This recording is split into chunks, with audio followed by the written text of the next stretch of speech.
Have you ever felt like your brain just won't shut up? Like it's always racing, always spinning, replaying old memories, imagining worst-case scenarios, overanalyzing every word you said in that one conversation last week? If this sounds familiar, you're not alone. And more importantly, you're not broken. Because what if the problem isn't you? What if it's just your brain, doing exactly what it was trained to do? And what if you could retrain it? Welcome to the world of Rewire Your Anxious Brain by Nick Trenton. A book that doesn't just tell you to think positive or calm down, but actually shows you how to untangle your thoughts, quiet the noise, and reclaim your peace, using the power of modern psychology, real-life tools, and proven brain rewiring techniques. So, in this video we're going to explore why your mind gets stuck in overthinking, what triggers your anxiety beneath the surface, how to break free using simple rewiring tools, and the exact mindset shift that could change everything. Whether you're facing social anxiety, fear of failure, relationship insecurities, or just that heavy mental fog you can't explain, this summary will give you the insights and steps you need to finally breathe freely again. So take a deep breath, and let's begin the journey to rewiring your anxious brain. Chapter 1: Understanding your anxious mind. Anxiety doesn't just show up out of nowhere. It builds quietly, invisibly. And often the most painful part of it isn't what's happening outside of us, but the war going on inside. Nick Trenton opens the first chapter by reminding us of a powerful truth. You are not your thoughts. You are not your anxiety. You are the observer of both. Sounds simple, but for those who live with constant overthinking, self-doubt, and worry, this truth feels distant, because anxiety has a way of disguising itself as logic. It whispers, what if they're mad at me? What if I fail? What if something bad happens? And soon, we believe it, not because it's true, but because our mind has been trained to protect us through fear. Trenton explains that anxiety isn't a flaw. It's a habit loop, one that the brain uses to prepare for danger, even if that danger isn't real. Long ago, humans needed to be hypervigilant. A rustle in the bushes could mean a predator. So our minds evolved to overthink as a survival tactic. But in today's world, that same instinct shows up when you don't get a text back, or when your boss says, "Can we talk?" Your brain floods you with what-ifs. What if they're upset? What if I lose my job? What if I'm not enough? And here's where the real trouble begins. We start to believe the anxiety is us, that it's our identity. But Nick is clear. Anxiety is not your identity. It's a pattern, a glitch in the system. And once we see that, we gain something powerful: distance. We go from being in the storm to watching the clouds. One of the key strategies Trenton introduces in Chapter 1 is the ABCDE Method, a step-by-step tool to reframe anxious thinking. Let's walk through it. Adversity. What triggered your anxiety? Identify the situation clearly. Example: my friend hasn't replied in 2 days. B. Belief. What belief are you holding about that situation? Example: they're ignoring me, maybe they don't like me anymore. C. Consequence. What emotional or behavioral reaction followed? Example: I felt rejected and withdrew from others. D. Disputation. Here's where the rewiring begins. Challenge the belief. Ask yourself, is it really true? Or what evidence do I have against this thought? Is there another possible explanation? Example: they might be busy. We've had good conversations before. This isn't proof of rejection. E. Energization. Finally, notice the shift. When you challenge the thought, how do you feel now? Often just by breaking the loop, you reduce the anxiety and gain clarity. This method may seem simple, but don't underestimate it. When practiced regularly, it rewires the brain's automatic response patterns. It builds what Nick calls mental muscle memory, teaching your mind not to jump to fear as the default. One of the most comforting things in this chapter is this reminder. You don't have to force your anxiety away. You don't have to think positive all the time. You don't have to pretend to be fearless. Instead, you become a curious observer. You slow down. You notice patterns. You ask better questions. And with practice, daily, gentle, honest practice, your brain starts to change. So, in Chapter 1, Nick Trenton lays the foundation. Anxiety is a trained response, not your personality. And with tools like the ABCDE Method, you don't have to fight your anxious brain. You can retrain it. Up next, we'll go deeper into the specific types of overthinking. How rumination traps you in the past. How worry chains you to the future. And what you can do right now to free yourself from both. Stay with me, the transformation has just begun. Chapter 2, Escaping the Loop of Overthinking. You know that feeling? When one small thought turns into a chain of spiraling worries, like a loose thread that unravels an entire sweater. You try to pull away from it, but the harder you try, the tighter the knot becomes. This is the heart of Chapter 2. Understanding the two major thinking patterns that keep us trapped in anxiety, rumination and worry. Nick Trenton describes them as the twin engines of anxiety, constantly pulling us away from the present, into either the past or the future. Let's break them down. Rumination, living in the past. Rumination is when your mind keeps replaying something that already happened. Conversation, a decision, a mistake. You replay it over and over, as if changing the memory will change the outcome. But all it does is deepen your guilt, shame, or regret. Nick explains that rumination is a form of mental punishment, but disguised as reflection. You think you're thinking it through, but in truth, you're just spinning in a loop, without resolution, without peace. For example, you said something awkward in a meeting. Now, hours later, you're still thinking, why did I say that? They probably think I'm stupid. I always do this. I can't be normal. And suddenly, that one moment starts defining your entire identity. Trenton says this is dangerous, because the brain starts reinforcing that identity. You become someone who messes up, someone who can't be trusted, someone who always ruins things. But here's the truth. You are not your past moment. You are not that awkward sentence. You are not the silence in the room after you spoke. You are the person who is learning, who is healing, who has the right to move forward. And to move forward, you must stop treating your past like it has the right to hold you hostage. Now let's look at the other trap, worry. If rumination is a prison of the past, worry is a cage of the future. It's the constant what-if scenario looping in your brain. What if I fail? What if they leave me? What if I get sick, lose my job, end up alone? Worry feels productive, feels like planning, but it's not. Nick Trenton calls it a false control mechanism. The brain believes that worrying gives it control over an uncertain future. But in reality, it only gives you stress without solutions. The future isn't changed by worry, it's changed by what you do now. So how do we escape both rumination and worry? Nick offers a simple, powerful tool.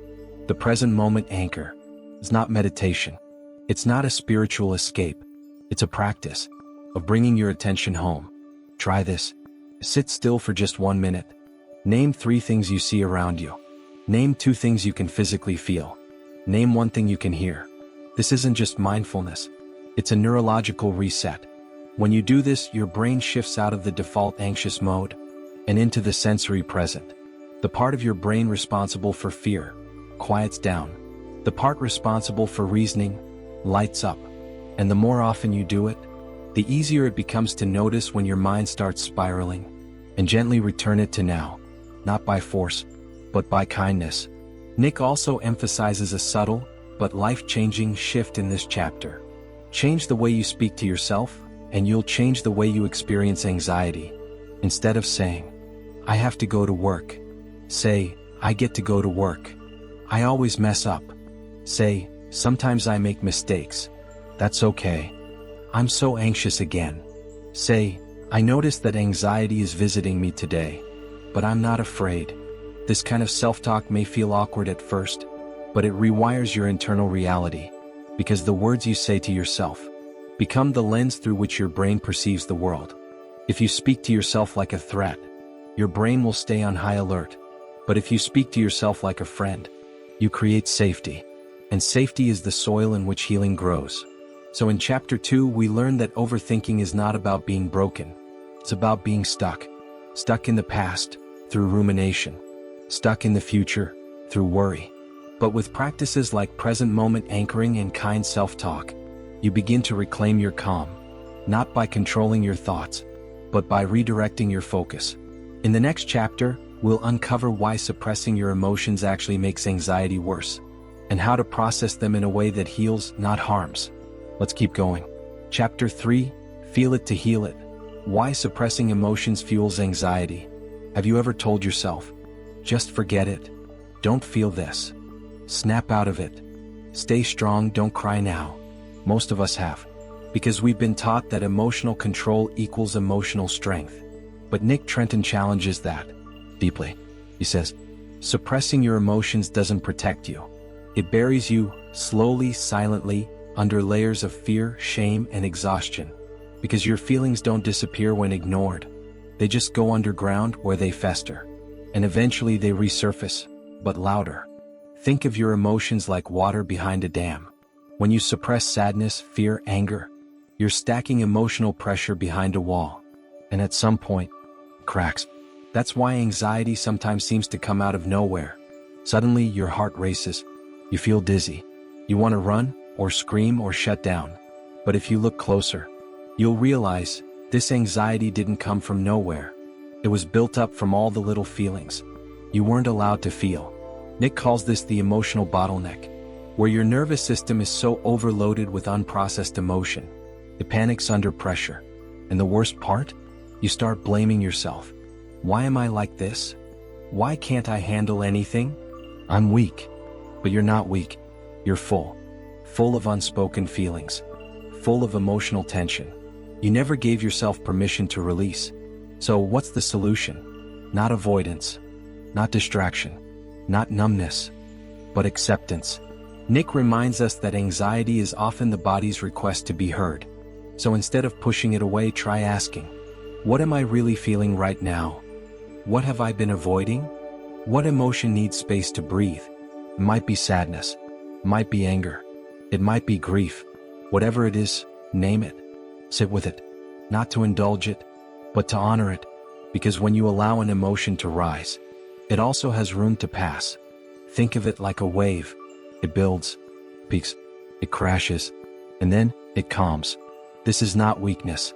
This is emotional fluency, a superpower that anxious minds have been taught to suppress. Nick introduces a fascinating neurological fact in this chapter. Any emotion, if you simply let it exist without fueling it, lasts only 90 seconds. That's right, just 90 seconds. The problem is, we rarely just feel an emotion. We judge it, we resist it, we overthink it, we pile stories and fears on top of it. But if you just sit still with the feeling, breathe into it, no judgment, it will usually pass on its own. Try it the next time anxiety hits. Set a timer. Breathe. Say, I'm feeling emotion, and I'm safe to feel it. You may be shocked at how fast your nervous system calms when it's allowed to express. One of the most powerful insights Nick offers here is this. Often the emotions you're suppressing belong to a younger version of yourself. That 10-year-old you who was afraid to speak up. That teenage you who felt unworthy. That heartbroken you who never got closure. Anxiety isn't just about now. It's also about then. And every time you ignore your feelings, you reinforce the message your younger self believed. That my emotions don't matter. That I have to hide to be accepted. That no one can handle my truth. But now, you're the adult, and you can handle it. You can reparent yourself through safety, gentleness, and presence. You don't need to get over your past. You need to walk through it, hand in hand with compassion. So, in Chapter 3, Nick Trenton teaches us, emotional suppression is not strength. It's stress in disguise. And the path to rewiring your anxious brain isn't paved with avoidance. It's paved with presence. In the next chapter, we'll dive into the real power of routines and rituals, how tiny habits can actually rewire your brain and restore emotional safety. Let's keep going. Chapter 4, Rituals that Rewire, the small habits that create big change. There's a lie that anxiety loves to whisper. This is just who you are. You'll always be like this. It convinces you that change is impossible, that peace is for other people, that your brain is permanently wired for worry, overthinking, and fear. But in Chapter 4, Nick Trenton confronts that lie with something more powerful than hope. He offers evidence, because the truth is, your brain isn't fixed. It's adaptable, flexible, rewirable. This is called neuroplasticity, and it means that every time you make a different choice, even a small one, you begin reshaping your brain. And this is where rituals come in. Not routines, not chores, not habits done mindlessly, but rituals. Small, meaningful actions that create a sense of stability, control, and calm in your daily life. When you're anxious, motivation is unreliable. Some days you might feel inspired. Most days, you won't. So, Trenton emphasizes, don't rely on how you feel. Rely on what you do. Rituals anchor your nervous system. They remind your brain that you're safe, that life is predictable, that you are in control of how your day begins and ends, even if the rest of the world is messy. And the best part? These rituals don't have to be big. In fact, the smaller they are, the more powerful they become, because you'll actually stick to them. Nick suggests starting with your morning, because the first few minutes of your day can determine the tone of your entire mindset. Here's one simple, science-backed morning ritual to begin rewiring. 1. Wake up gently. No scrolling. No chaos. Just take 3 deep breaths before you get out of bed. 2. Gratitude anchor. Say out loud one thing you're grateful for. It shifts your brain's chemistry and softens anxiety's grip. 3. Mental intention. Ask yourself, what do I want to feel today? Calm, focused, present? Choose it. Name it. Prime your mind. This simple 3-minute ritual sends your brain a message. You are leading today, not your anxiety. Anxious brains often stay alert long into the night. Why? Because your mind hasn't been told that it's safe to let go. That's why evening rituals are just as crucial. Here's what Nick recommends. 1. Digital sunset. No screens 30 minutes before bed. It tells your brain, the world can wait. 2. Reflection, not rumination. Write down 3 things that went well. Not perfect, just well. 3. Body reset. Stretch or take a few slow breaths. You're not just relaxing your body, you're signaling to your nervous system. We survived the day. We can rest now. These acts may seem small, but the brain listens to repetition. And when you show up for yourself consistently, your mind starts believing a new story. I am safe. I am not helpless. I have the power to guide my thoughts. Nick also introduces the habit loop model, which explains how rituals rewire your brain step by step. Q-day trigger, waking up, brushing your teeth, hearing a notification. Action, the habit, scrolling, worrying, or, if rewired, breathing, grounding, journaling. Reward, the feeling your brain gets from that action. Relief, dopamine, calm. Your brain loves reward. That's why bad habits stick. They offer fast, cheap satisfaction. But rituals give your brain meaningful rewards. Confidence, clarity, stability. And the more often you repeat a ritual, the deeper the groove it carves into your neural pathways. Like footsteps in fresh snow. Eventually those pathways become roads. And those roads become highways of calm. A common mistake people make when healing? Trying to overhaul their entire life in 1 week. It's unsustainable. And when you fail, it feeds the anxious belief. See? I can't change. Nick introduces the 1% rule instead. Focus on getting just 1% better each day. That's it. 1% calmer when someone annoys you. 1% more present during your morning. 1% more honest about how you're feeling. Over time, these small shifts don't just reduce anxiety, they build something even more powerful. Self-trust. And self-trust is the foundation of peace. So, in Chapter 4, Nick Trenton reminds us, anxiety doesn't disappear by accident. It fades by design, through intentional rituals that train your brain to expect safety instead of panic. By anchoring your days with small, steady rituals, morning, evening, and even midday pauses, you begin building a nervous system that knows peace is possible. In the next chapter, we'll explore how your relationships and environment influence anxiety more than you realize, and how to protect your mental space from toxic emotional energy. This next part may surprise you. Chapter 5.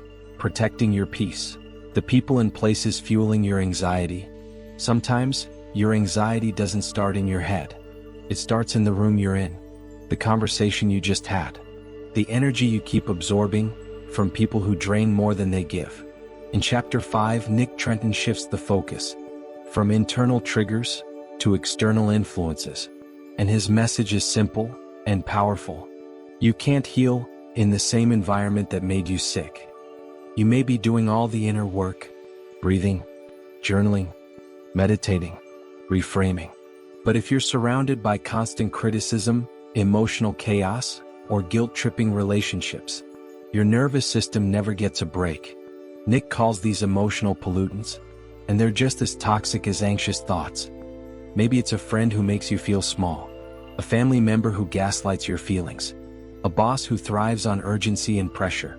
Over time, you begin to internalize their energy, and without realizing it, you start living in reaction, not intention. The solution? It's not always cutting people off, though sometimes that is necessary. But it always involves one essential thing: boundaries.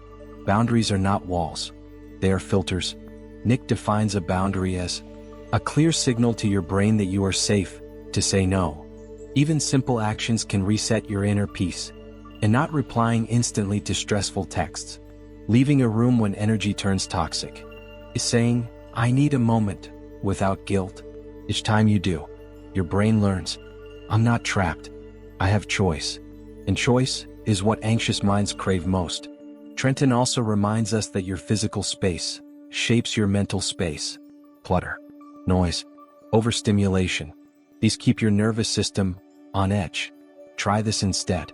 Create a calm corner, even just a chair, soft light, or a scent you love. Turn off notifications for 1 hour a day. Walk outside, let your senses reset. Your environment should feel like a gentle exhale, not a trigger. So, in Chapter 5, Nick reminds us, anxiety isn't always a personal problem. Sometimes it's a relational one. Sometimes it's environmental. Protecting your peace isn't selfish. It's survival. And the more you choose calm surroundings and supportive energy, the more your brain believes, "I am safe here." In the next chapter, we'll dive into a beautiful insight. That self-compassion, not self-discipline, is the fastest way to lasting change. Let's move forward with softness. Chapter 6, The Gentle Way. Why self-compassion heals what self-criticism can't. Most people try to beat anxiety with discipline. They push harder, blame themselves, set impossible goals, and punish every failure. But Nick Trenton asks a powerful question. What if the way out of anxiety isn't through more pressure, but through more kindness? In this chapter, we explore a truth that feels counterintuitive, but it transforms everything. Self-compassion rewires the anxious brain faster than self-criticism ever will. Anxiety thrives in judgment. When your inner dialogue sounds like, "Why can't I get it together? I'm so weak. This is embarrassing." You're not just anxious, you're ashamed of being anxious. And shame keeps the cycle alive. Because instead of learning from your triggers, you start punishing yourself for them. Nick explains. Self-criticism activates the same threat system in the brain as real physical danger. So your anxiety gets louder, not because it's winning, but because you're unknowingly feeding it. Now imagine saying this instead. "This is hard, and I'm doing my best. It's okay to feel this way. What would I say to a friend who felt like this?" Trenton calls this the inner reparenting voice, a calm, steady presence that replaces the harsh critic with a gentle guide. Self-compassion doesn't mean you let yourself off the hook. It means you give yourself the emotional safety to keep growing. And when your brain senses safety, it starts to heal. Try this, a 30-second reset ritual. Nick recommends this soothing, science-backed practice. Place your hand on your heart. Breathe in slowly, then exhale gently. Say to yourself, "I'm safe. I'm allowed to feel. This will pass." This small act activates your parasympathetic nervous system, the part of you that restores rest, calm, and healing. It may sound simple, but over time, it retrains your body to respond with compassion instead of panic. In Chapter 6, Nick Trenton teaches us this radical truth. The opposite of anxiety isn't control, it's compassion. When you stop fighting yourself, and start befriending yourself, the war inside begins to quiet. And in that quiet, healing finally begins. In the next chapter, we'll explore something even deeper, your identity. Because the moment you stop saying, "I am anxious," and start becoming someone new, that's the moment your story changes. Let's keep going. You're doing beautifully. Chapter 7, You Are Not Your Anxiety, Reclaiming Your Identity. At some point in the anxiety journey, we stop saying, "I feel anxious," and we start saying, "I am an anxious person." That's where anxiety stops being a feeling and becomes an identity. But in Chapter 7, Nick Trenton helps us break that dangerous illusion. Gently, powerfully, permanently. The brain learns through repetition. So when you keep telling yourself, "I always mess things up," "I'm just wired this way," "I'm not the kind of person who can stay calm," your identity shrinks. You begin to live inside a label, instead of your full potential. But Nick reminds us, you've experienced anxiety. That doesn't mean you are anxiety. Trenton breaks down what he calls the identity loop. 1. Thought, "I can't handle stress." 2. Emotion, anxiety flares up. 3. Behavior, you avoid, overthink, or shut down. 4. Belief, "See? I was right. I am broken." The loop feeds itself, unless you interrupt it. And how do you interrupt it? By rewriting your self-story. Try this small but powerful shift. Instead of saying, "I'm anxious," say, "I'm learning to stay calm. I'm someone who is healing. I'm not perfect, but I'm growing." Nick emphasizes, identity isn't fixed, it's built. And every time you respond to anxiety with curiosity instead of panic, grace instead of guilt, you become someone new. Not all at once, but choice by choice, thought by thought. In Chapter 7, we discover something deep. Healing anxiety isn't just about coping better. It's about seeing yourself differently. You are not broken. You are becoming. And the more you believe that, the more your brain will believe it too. In the final chapter, we'll tie everything together with a clear, simple roadmap to keep rewiring your brain, one peaceful step at a time. Take a breath. You've come so far. Let's finish strong. Chapter 8, The Rewiring Roadmap. Small steps, lifelong change. By now, you've learned something life-changing. Anxiety isn't a life sentence. It's a learned pattern. And patterns can be rewritten. But here's the challenge. Most people wait for the perfect moment to heal. The perfect mood. The perfect routine. The perfect energy. But Nick Trenton ends his book with this warm, honest reminder. Healing doesn't happen in perfection. It happens in motion. Nick lays out a clear, grounded roadmap. A simple sequence that guides your healing journey. Let's walk through it. 1. Awareness. Start noticing without judgment. When does your anxiety show up? What triggers it? What does it say? This is observation, not self-attack. 2. Acceptance. Don't resist the feeling. Sit with it. Name it. Say, "This is anxiety. It's here. But I don't have to obey it." 3. Reframe. Use tools like the ABCDE Method. Gentle self-talk. Curious questions. Challenge the story, not yourself. 4. Anchor. Create grounding rituals. Morning intentions. Evening reflection. Midday breathing. Train your body to expect calm. 5. Repeat. The brain learns through repetition. Even on messy days. Especially on messy days. Healing doesn't require doing more. It requires doing it gently and consistently. Nick closes with this powerful truth. You don't need to become someone else. You just need to return to who you were before anxiety got loud. Underneath all the spirals, the stress, the fear, the self-doubt, there's a version of you that is clear, calm, capable, grounded. And every time you pause, every time you breathe, every time you speak kindly to yourself, you take a step closer to that self. You're not chasing healing.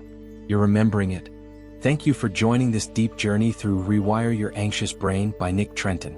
If this summary brought you peace, clarity, or even one moment of relief, share it with someone who needs it too.